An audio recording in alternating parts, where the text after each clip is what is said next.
A trail of fire and smoke along a Laredo highway. A business jet seen split into two. Those trapped inside desperately beating against the windshield to escape the fire. The boarding doors would then fly open as passengers could be seen jumping out.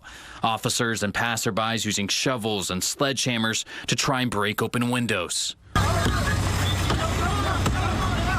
Eventually, they would reach in to grab two pilots. In total, 5 people would be rescued, including 3 teenagers, but one man wouldn't survive the crash. Austin CEO Joshua Baer. At 9:55 p.m., they did call the Laredo airport, and they communicated to them that they had mechanical issues.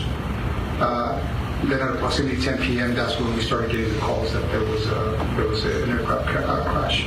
Baer is one of 6 people on board a NetJet's flight from Los Cabos Airport in Mexico to Austin before the jet crashed on Loop 20 on Tuesday night, his death coming as a shock. Since 2009, he'd been the founder and CEO of the Austin-based Capital Factory, which describes itself as the venture firm at the center of Texas.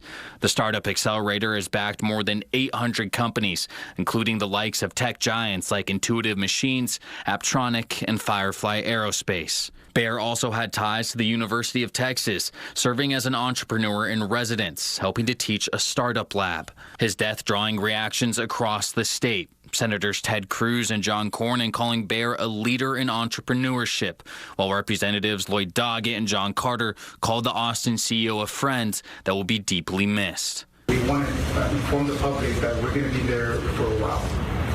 We want to make sure that everybody understands the nature of what we're handling.